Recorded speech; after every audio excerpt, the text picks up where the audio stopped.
Welcome to day 3. What's up, everyone?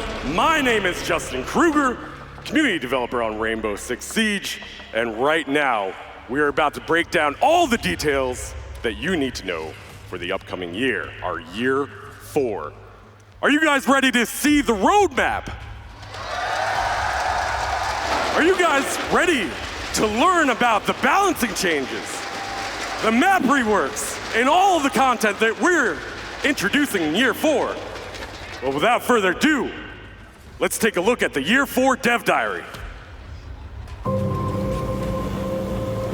Ce qu'on espère tous, des joueurs jusqu'à nous en tout cas, c'est d'agir différemment, d'avoir un meilleur jeu, de pouvoir avoir un jeu en meilleure santé, meilleure qualité, bref, augmenter tous les paramètres du jeu. Et donc la grande transformation que l'on fait, c'est qu'on va fabriquer des équipes dédiées, des brigades qui vont prendre ces sujets majeurs et qui seront là 24 heures sur 24 pour corriger et répondre à ces sujets.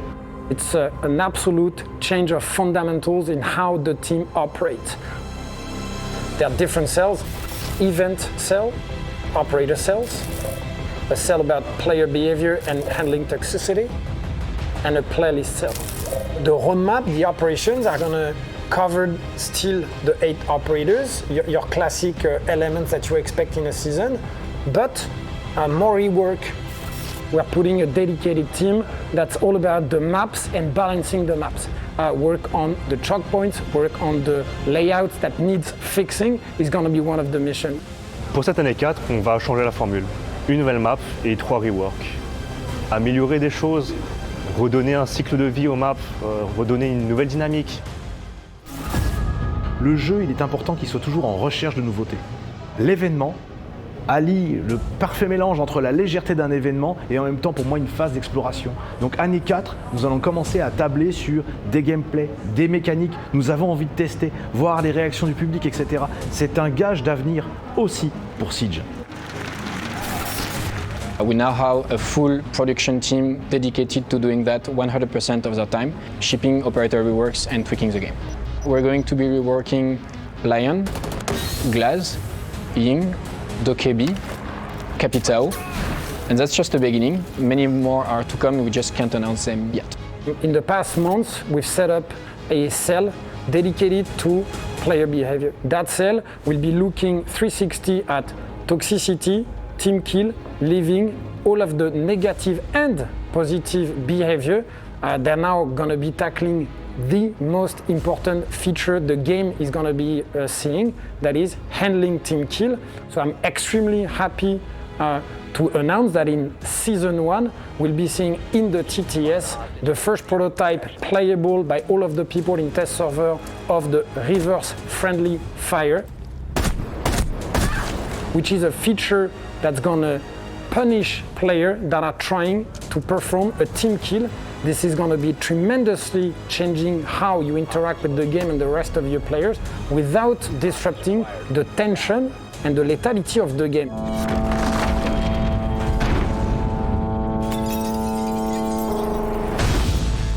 Un jeu multiplayer, c'est massivement des gens qui se déplacent à travers un jeu. Quel est le parcours que je choisis? Est-ce que je vais en casual, est-ce que je vais en ranked ou une autre playlist? Il était important pour nous d'avoir une unité, une brigade qui gère les flots de tous ces joueurs-là. Ces joueurs-là, ils sont différents. Ils sont débutants, ils ont 3 minutes de jeu, comme ils sont pros, ils ont des milliers d'heures de jeu au compteur. Toutes ces populations, on doit les adresser. On ne peut pas les adresser avec égalité. Donc nous avons bâti une cellule qui est dédiée à la régulation de tous ces flots. The philosophy of the newcomer playlist is really to offer new players a controlled environment, a safer one, where they can focus on learning the core mechanics of Siege and have less amount of content to learn, so smaller amount of maps, just 3 maps, and only one game mode, the bomb game mode. Several things are going to change as well for the casual plays. The first one is the long-awaited reduction of the action phase timer, which is going from 4 minutes to 3 minutes and 30 seconds. And there are 2 other aspects that are really important. Attackers are going to be able to choose their spawn point freely, like they already do in the ranked playlist. And defenders will be informed of which sides they're going to defend, which will allow them to select an operator that is adapted to the sides they're going to defend. We have been dreaming about that moment when we can remove the beta tag in ranked. In the first half of the year, that better tag will be removed. The playlist initiative and cell is hard at working on introducing pick and ban as the main game mode for ranked, starting season 2 of year 4. Finally, we're so glad that we can bring that awesome piece of gameplay, of tactic, of choice that pick and ban is in ranked. We have 4 major events that are going to be across the world, starting with Europe, and we're going to go in Italy in May. Next major this summer in August will be in North America, but I can't reveal the location.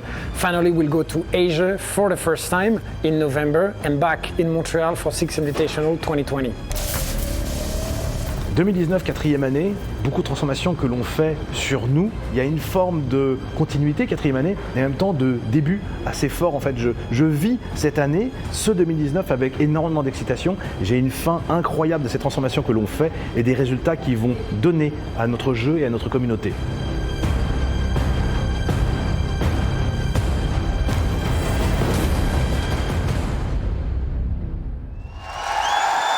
Welcome back to the 6th Invitational. That is a look at year 4.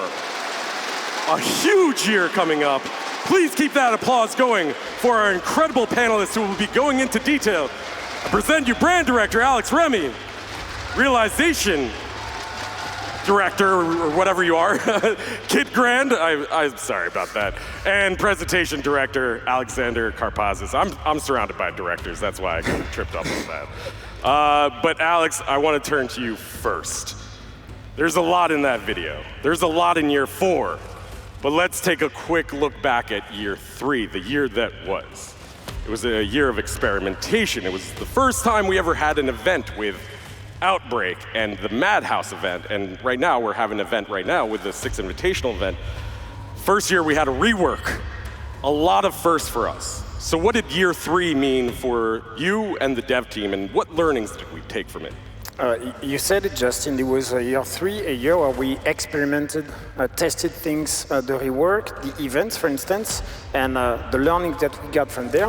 This is clearly stuff that we want to grow stronger in year 4. Year 4 for us, it's a year where we are introducing many changes, as we mentioned in the video, about how we function as a dev team, how we operate, building the content, and even how we are organizing ourselves. So not only evolving the game, but evolving how we work on the game. Very much. I mean, there's been a realization up until year 3, and that team has been growing a lot, delivering a lot of content, that also there's a lot of dreams, wishes that we could not deliver until then. So restructuring the team, reorganizing ourselves and the way we do content allows us now to select key topics, the one that you saw in the video, like player behavior, like playlist and others, and have those dedicated teams actually deliver during that year on those specific areas. Yeah, and we're going to be diving into all those topics, but let's talk about the big reveal that we just saw, the year 4 roadmap.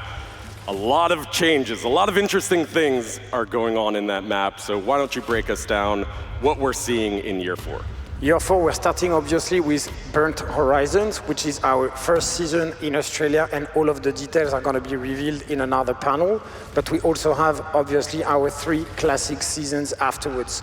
So 3 seasons, each season follow the same sort of structure that we've had in the past with 2 operators and a rework each time.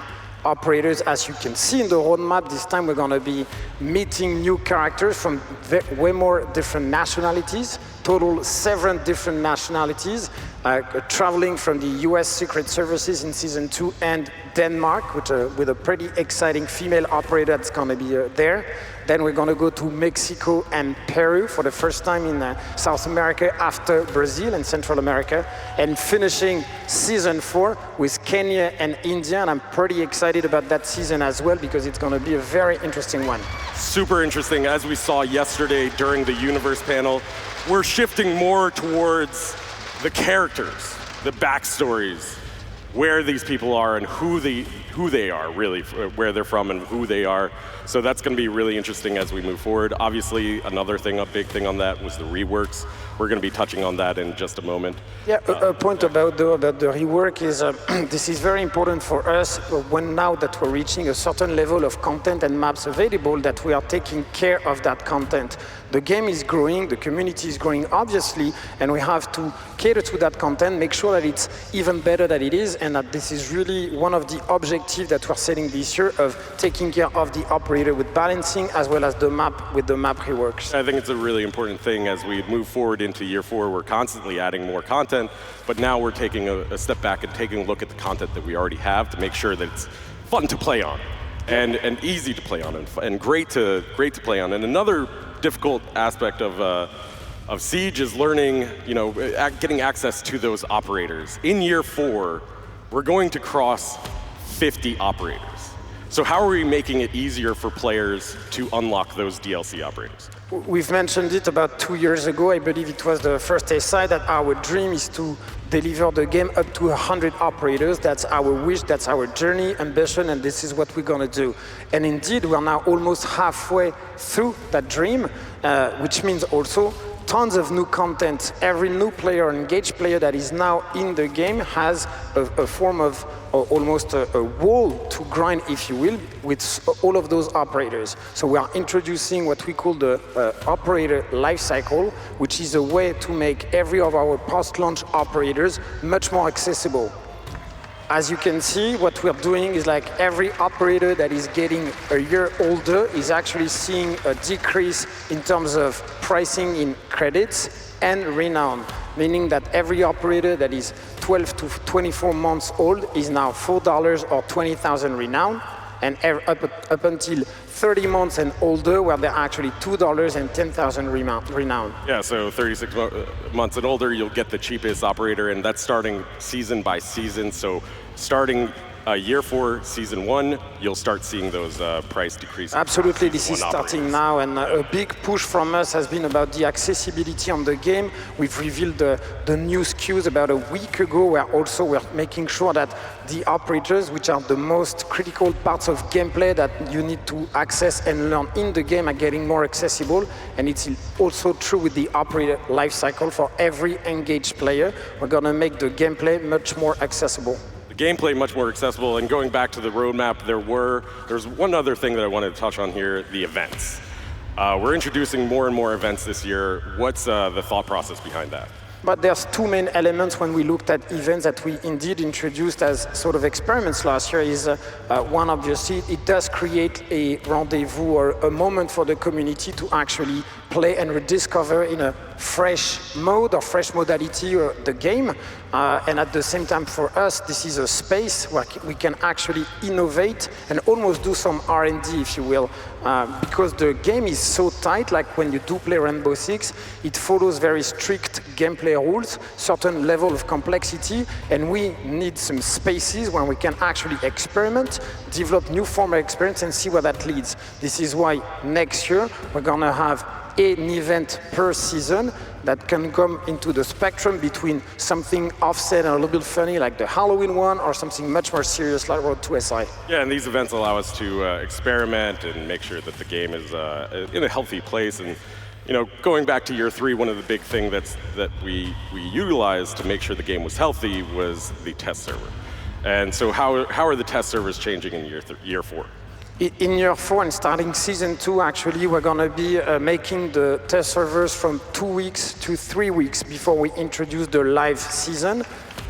That extra week, thank you. Operation Health guy here. That extra week allows us to actually get more feedback, see how the content is actually reacting on the live environment with the massive amount of people, and react better in case of regression. So the objective is always the same. Make sure that when the content hit all of the platforms and all of the content platforms at the same time, it is healthier and better. Yeah, and I can't wait to see the memes from that one, Alex. It's going to be good on Reddit. Now, let's go into the map reworks. Alexander Karpazis, let's bring you in here. Let's talk about these reworks, because that's the big thing on the roadmap.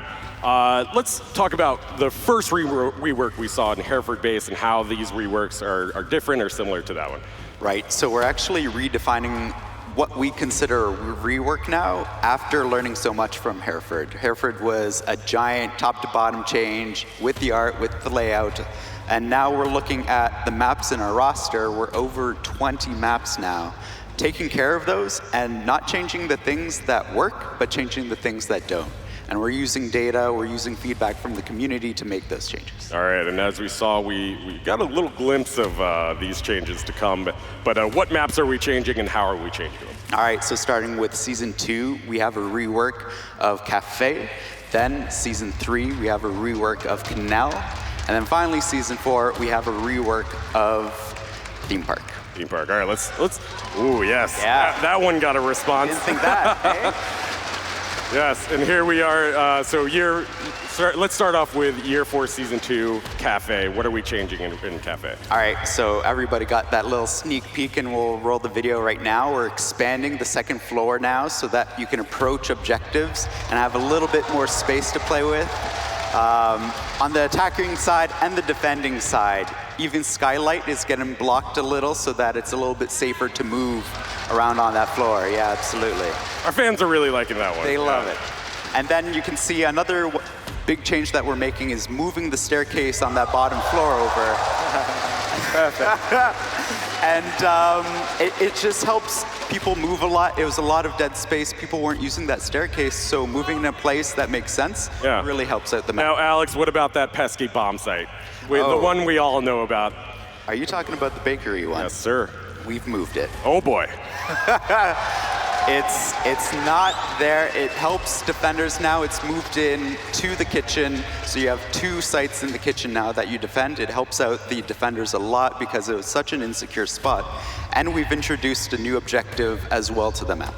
Ooh, a lot of changes. So you'll be able to see that down the line. That's going to be really interesting. We haven't shown all the details about that rework to Cafe, but it's exciting. It is. Yeah, another really exciting rework is Canal. Let's take a look at that. Yep, so this is a big one. Canal is very special because it's our map that we have 2 buildings and you get a lot of that firefight in between the 2.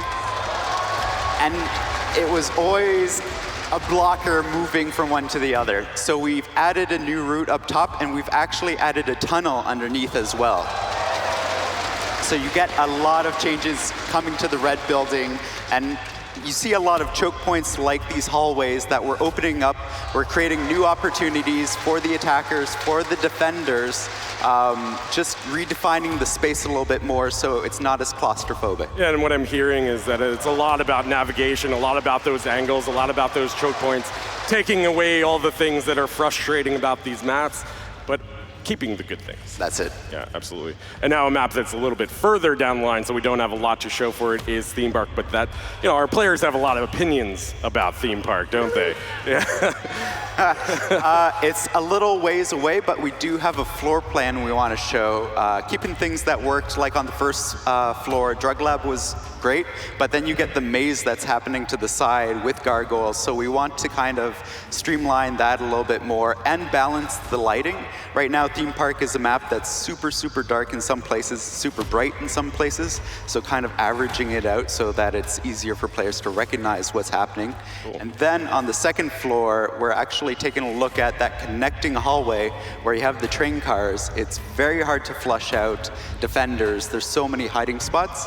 And we're also going to be taking a look at the twin staircase there too. Yeah, this is really exciting because this is the first time we've ever shown a Year 4 season 4 map tease in a Year 4 panel, which is really cool to see. So you get a full look at all the stuff that we're working on, and I mean that's not even all the stuff. That's just the tip of the iceberg of what we're working on.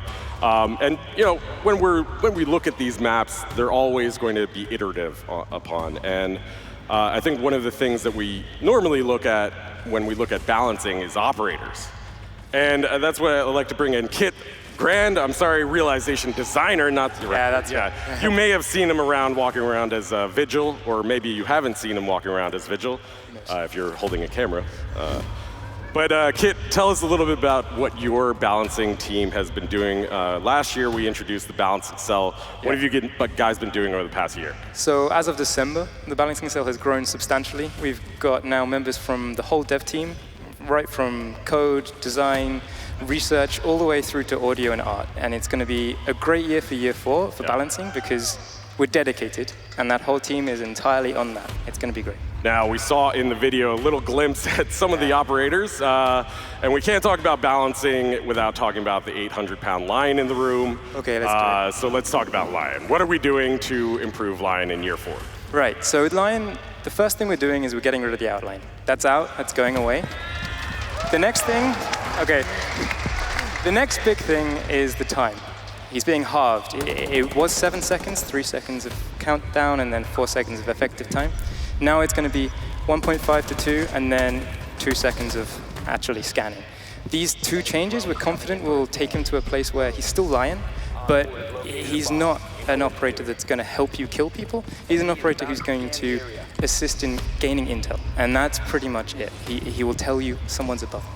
Yeah, he's moving into a role that's more that he was designed to be, that intel operator, and less that really frustrating kind of operator where it just you get killed and you feel frustrated by it. Yeah, it's going to be great. Yeah. Really big change to the lion. Another little hint that we saw was at Glaz. What's happening with Glaz in year 4? So Glaz, another unintended behavior happened with him. He became a very, very strong pusher on site. He became a bit too good in close quarters. So what we've done is we've linked his IR scope to his movement. Now that means that you can, if you want to, go slower, push, push, push, and you can still gain that advantage of seeing through smoke and getting the yellow highlight, but it means that it's a lot more of a skill game. It's less of a everyone can do it pretty easily. The other thing that we did with this that is going to be very important is we pushed him to be much more of a sniper role. He capitalizes on your mistakes. He holds an angle, and you can see this in this video. He's there waiting for you to make a mistake, and when you make a mistake, he capitalizes on it. He gets you, and you don't know where from. So he's more of that classic sniper role instead of the entry fragger that exactly. No more entry fragging Glaz. No more entry fragging Glaz. I think our fans are going to really love that. So that's a really cool look at some of the design changes that are coming to Glaz and Lion coming in the first half of year 4. Now let's talk about a secondary gadget that doesn't usually get a lot of love. We haven't changed this since the launch of the season. The deployable shield. How is that changing in the future? So, iconic and underused is the way we'd describe this. So what we did with this one is we realized the problems with it, which is placement is frustrating, and you've got these tiny gaps between doors, you've got these tiny gaps that you can be seen through. And what we wanted to do is make it more comfortable to position and make it more like you can actually play the game. There's something happening behind the shield, but before you couldn't see it, you couldn't interact with it, and now you're going to have those small slits that you can... Here we're getting our first look at the new design. Yeah. There we go.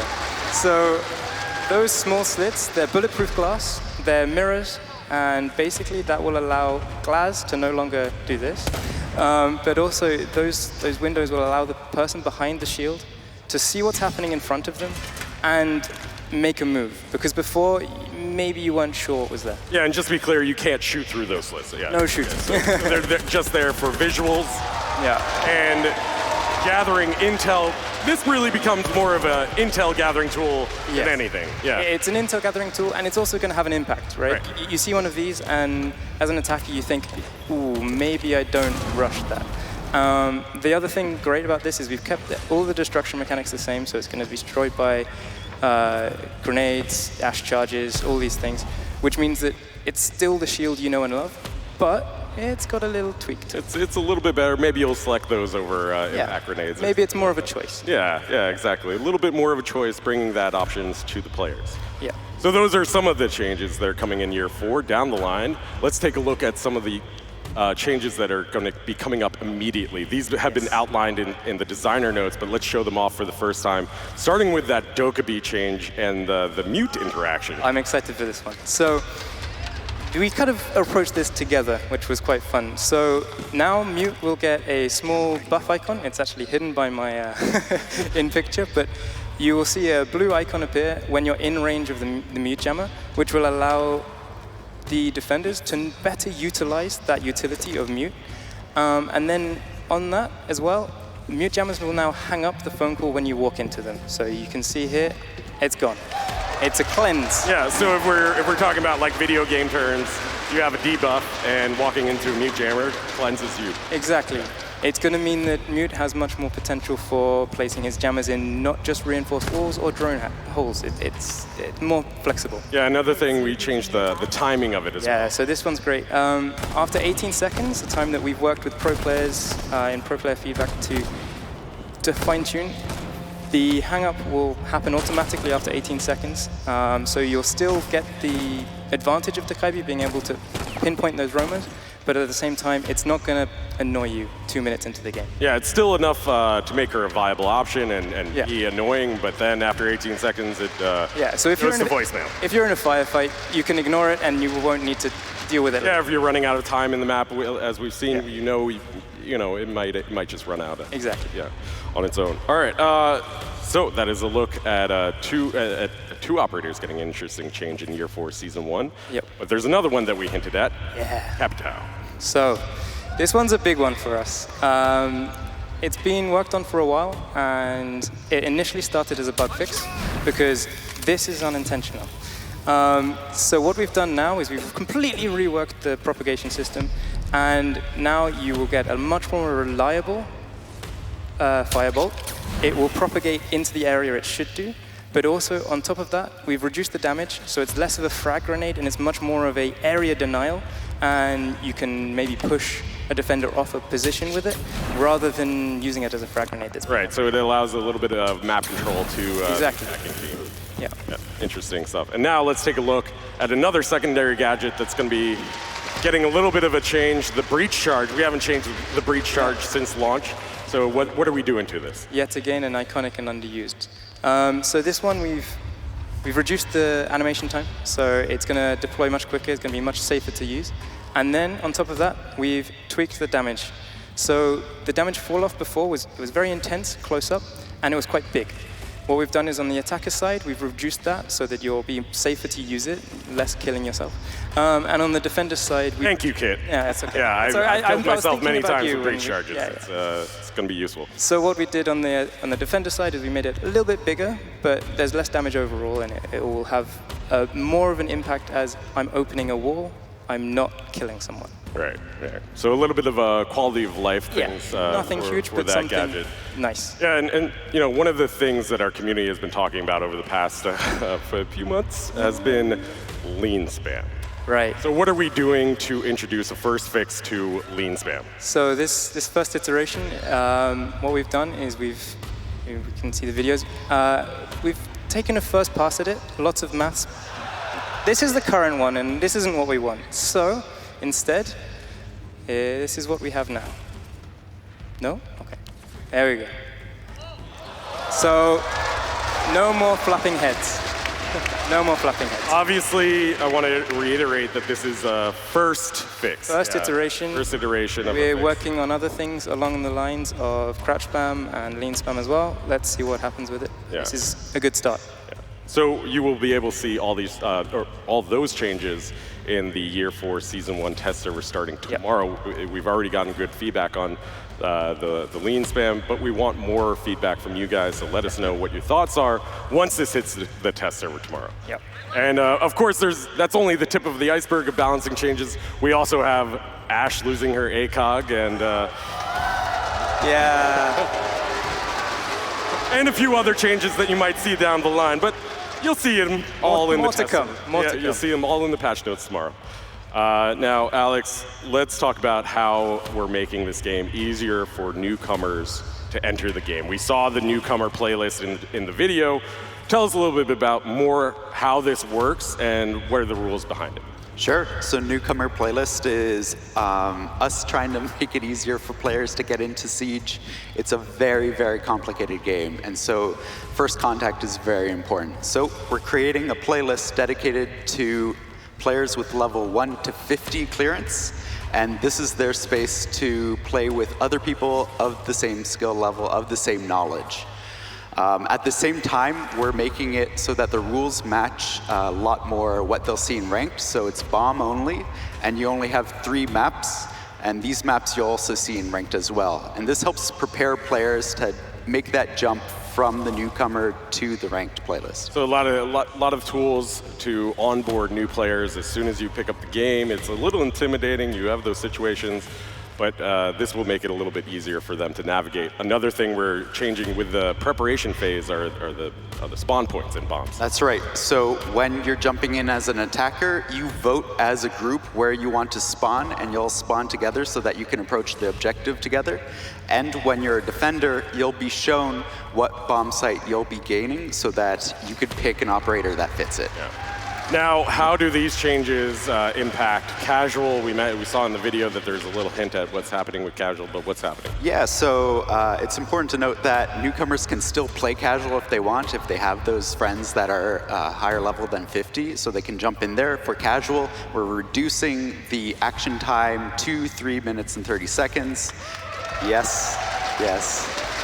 And we're also changing the way that you spawn in, so you can select where you want to spawn as an attacker.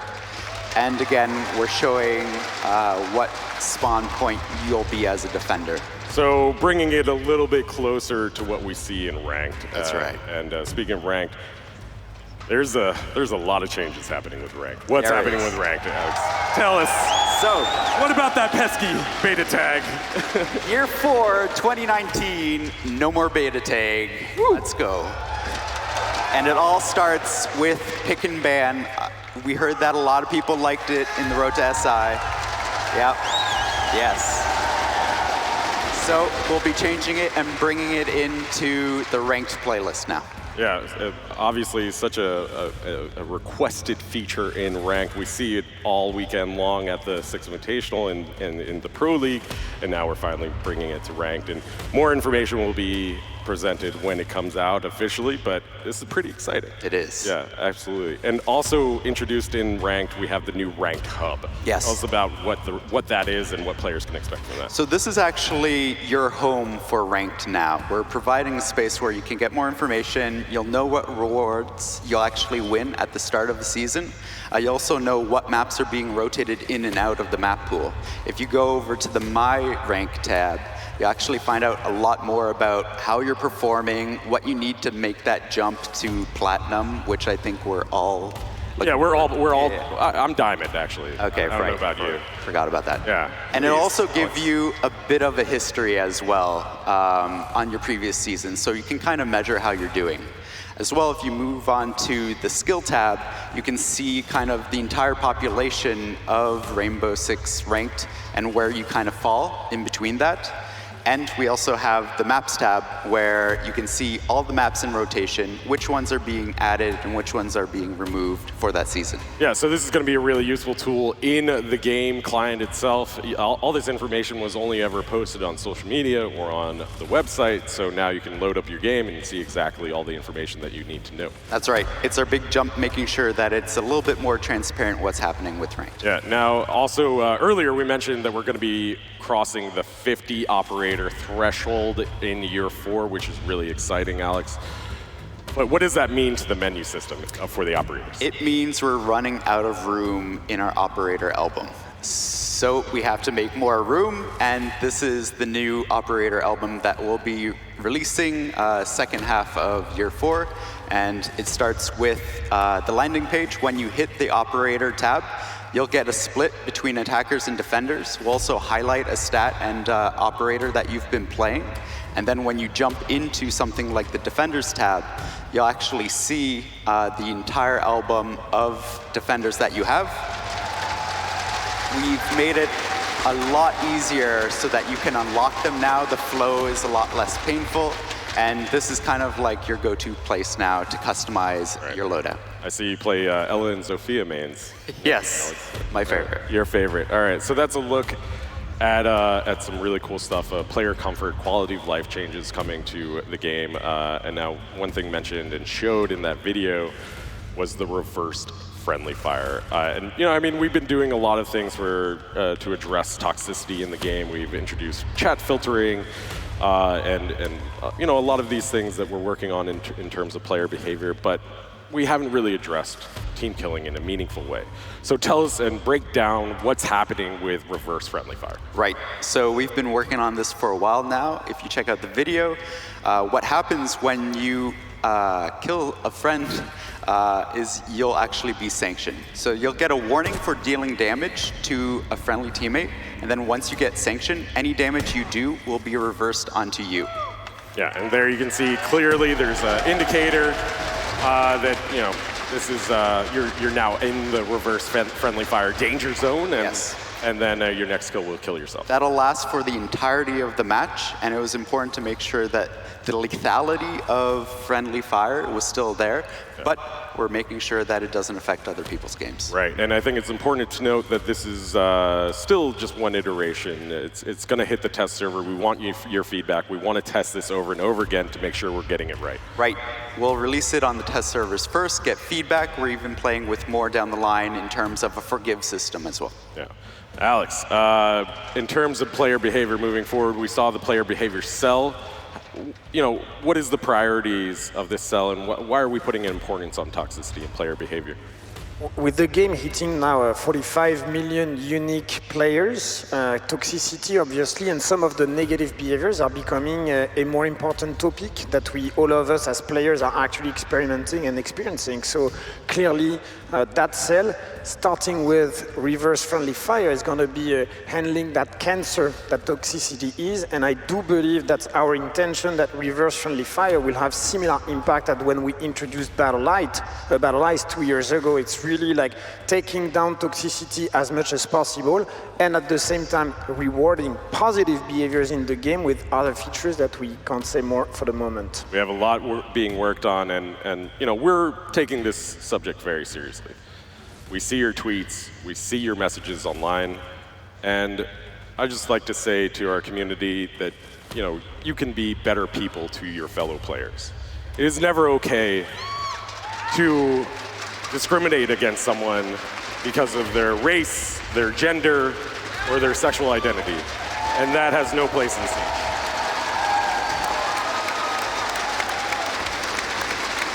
All right, let's move on to the evolution of esports moving forward. Alex, we introduced this new esports system and program last year, and it's been working pretty well for us. Yeah, absolutely. Year 3 has been a year of quite drastic changes when it comes to esport. Two main ones, restructuring the league from 3 months to 6 months, where now every team gets to play against each other every week, and at the same time changing match format with the introduction of pick and ban, and soon everyone will get a chance to play.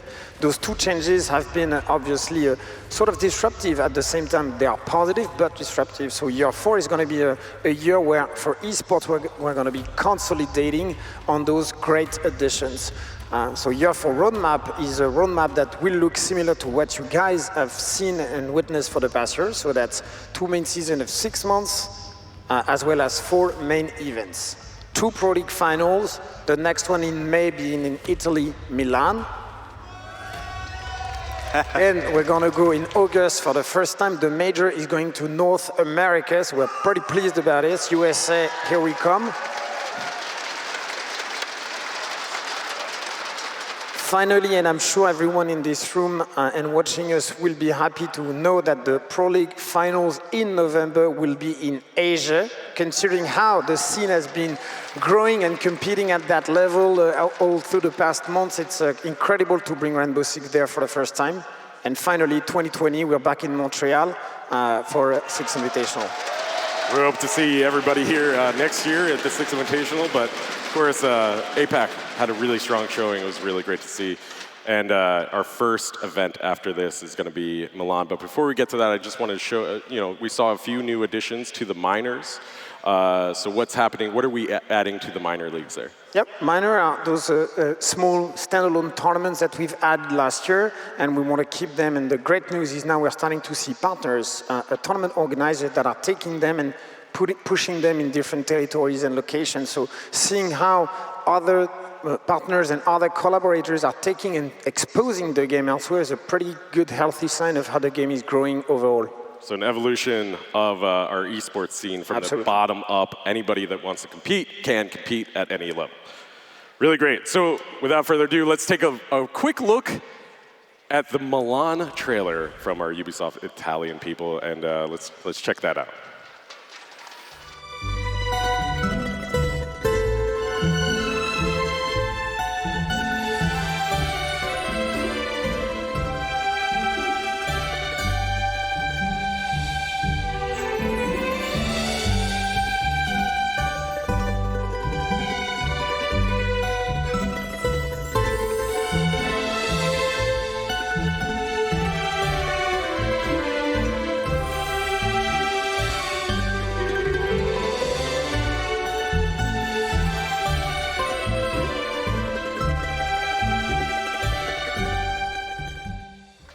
I love that trailer so much. It's so beautiful. Yes. So we hope to see you in May. But before we move on, Alex, there is one last update that we have, and that is regarding the prize pool for this event. Indeed, Justin, I'm particularly glad to announce now that we have passed the $2.5 million of the prize pool. As you guys know, and that's why you see $2 million on the screen, is we have put a cap on that prize pool so that the 6 Invitational official prize pool is $2 million, the largest prize pool ever for Rainbow Six. And every dollar above 2 million, so those 500 and more, because the event is still on, are going to be redistributed to the prize pool money of the whole year, all of the different programs that we want to push, like Challenger League, for example, and others, where we want to put some more love and investment. That's how we're going to be using that extra prize pool. So thank you really very much. Investing in the long term of Rainbow Six Esports, investing in the long term of Rainbow Six the game. And that is your look at year 4. It's going to be an amazing year with everything that we've covered. The operator balancing, the map reworks, the TTS revamp, the events, all these things coming together to make an amazing year 4. And of course, we have the ranked playlist changes, the newcomer playlist, the operator albums, and the player behavior improvements. It's going to be an amazing year 4 for you guys, and I cannot wait to see you all in year 4. It's going to be a special one. Thank you guys so much for tuning in. Without further ado, let's kick it off to the All-Star game coming up right after this.